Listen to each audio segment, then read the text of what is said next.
አሰላሙ አለይኩም ወራህመቱላሂ ወበረካቱ። ውድና የተከበራችሁ የእምነት ቤተሰቦች እንዴት ናችሁ? ሰላም ናችሁ? ያለሁ አልሐምዱሊላህ።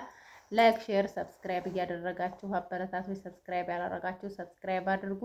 ኢንሻአላህ በአዳዲስ ቪዲዮ እመጣለሁ። ዛሬ እንግዲህ እንዴት በአጭር ጊዜ ስኬታማ እንሆናለን ስደት ዓለም ላይ ስንቀመጥ የሚለውን ነው ከራሴም ልምድና ከቤተሰቦችም ካየሁት አንጻር ማለት ነው። ኢትዮጵያም እዛም ሆኜ ያየሁትን ነው የምነግራችሁ መመክራችሁ ይጠቅማቸዋል። ምክን አንድ ሰው ሁለት ሰው ተቀየረ ቀልድ ነገር አይደለም ማለት ነው። የሰው ልጅ እንግዲህ ውጭ ሀገር ሲሰደድ እቅድ ሊኖረው ይገባል ማለት ነው። ተቅዳችሁ መወላወል ወላዋይነት አላማ ያሳካም።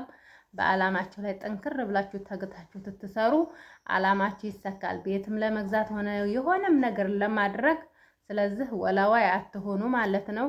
ወላዋይ መሆን አጉል ቦታ ይጥላል። ስለዚህ ወላዋይ አትሆኑ ለማ ነው የምላችሁ። ሁለተኛ ደረጃ ደግሞ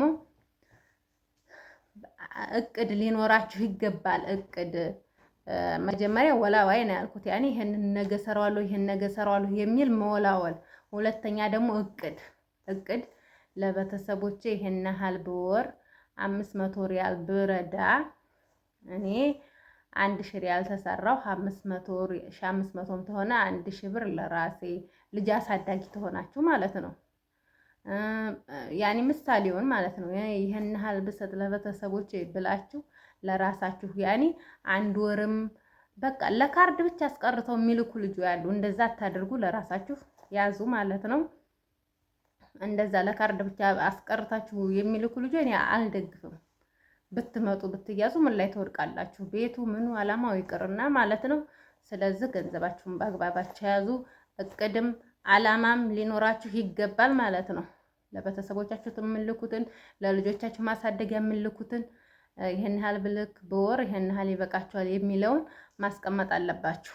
የልብስ ሰዓት ልብስ በሚለብሱ ሰዓት ጨመር አድርጋችሁ ብልኩ። ለአስቤዛ በወር ይሄን ያህል ይበቃችኋል ብላችሁ ስትልኩ አላማችሁ እንዲሳካ ይረዳችኋል ማለት ነው። እኔ ስላሳለፍኩት ነው ይሄንም ማለት ነው። ሶስተኛ ደረጃ ደግሞ አላማችሁ እንዲሳካ ጠንካራ ወኪል ራሱን የቻለ ኮስተር ያለ ሰው ያስፈልጋችኋል ማለት ነው። ኮስተር ያለ ሰው በቃ ኮስተር ያለ ሰው ማለት ዝም ብሎ በራሱ ህይወት ራሱ አንድ ሰው ኮስተር ማለቱ ያስታውቃል ማለት ነው። ለእናንተ ታማኝ መሆኑም ያስታውቃል። ኮስተራ ሰው ሰውዬ ጋር ባስቀምጥ ያስቀምጥልኛል ወይ ገንዘቤን የሚል ያስታውቃል ማለት ነው። ስለዚህ ያው በቅርባችሁ ሰው ያለ ስለሆነ ያንን ገንዘብ የምታስቀምጡበት ሰዎች ወንድምም ሆነ ምንም ሆነ በጣም ብዙ ጥሩ ወንድሞች አሉ። በጣም ብዙ አባቶች ጥሩ አባት አለ ኮስተር ብለው ለልጆቻቸው አላማ። እናቶች በጣም ኮስተር ብለው የሚያሳኩ አሉ ታዲያ ማለት ነው። ስለዚህ እንደዛ በህይወታችሁ ውስጥ ያሉትን ሰዎች ኮስተር ያለውን ሰው መምረጥ አለባችሁ። ስለዚህ ነው አላማችሁ የሚሳካው። ደህና ሰው መምረጥ አለባችሁ ማለት ነው። በዙሪያችሁ ያሉትን ሰዎች መቼም ውጭ ሰው ላይ መቼም ብር አይቀመጥም። አራተኛ ቤት ደህና ሰው ከሌላችሁ ቤት ማሰራት ቤት አጠራቅሞ መግዛት ይሻላል እንጂ ማሰራት ደህና ሰው ይፈልጋል ማለት ነው። ስለዚህ ደህና ወኪል ቆሞ የሚያሰራ ምናምን ከሌላችሁ ያው የተሰራውን ብገዙ ይመረጣል ማለት ነው።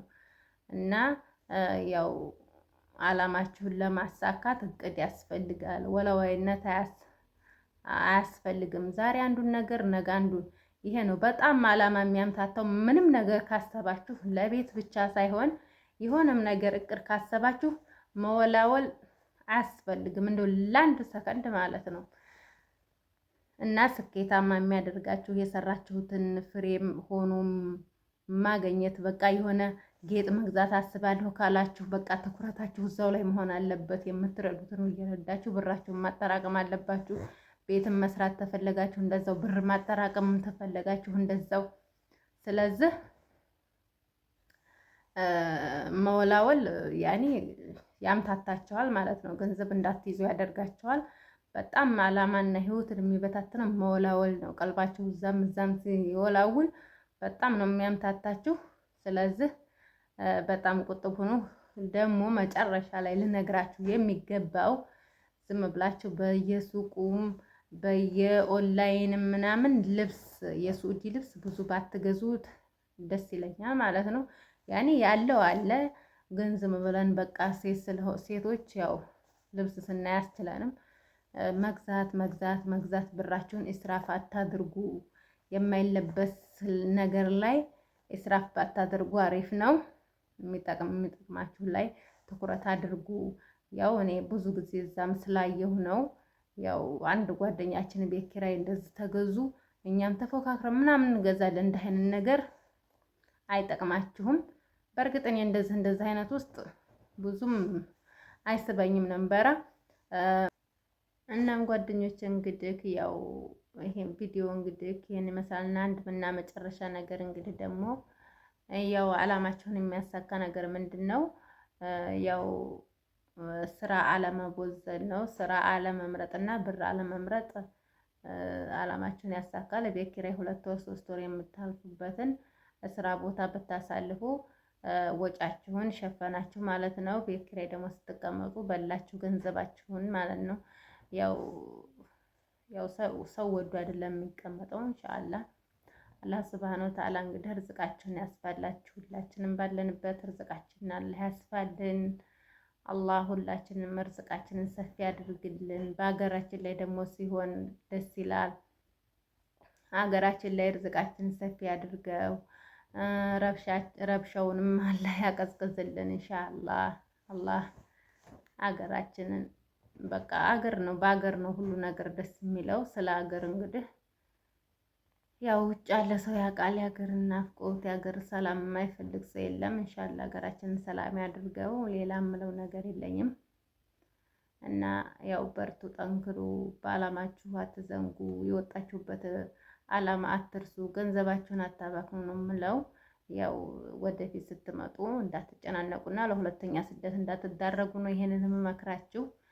እንግዲህ ሀሳብ አስተያየታችሁን በኮሜንት ላይ አስቀምጡልኝ። ኢንሻአላህ በአዳዲስ ቪዲዮ እና ይጠቅማችኋል ባልኩት ቪዲዮ መጣለሁ። ስለዚህ ላይክ እያደረጋችሁ ሁለት ሰዎች እንዲደርስ ቪዲዮውን እናም ለኔም ቫይራል ወጥቶ እንዲወጣ ቪዲዮዬ ተባበሩኝ። ሰዎችንም ሊጠቅም ይችላል ኢንሻአላህ እና ሰዎች የሚጠቀሙበት የምንሰራ አላህ አድርገን። ሰላም አለይኩም ወራህመቱላሂ ወበረካቱ።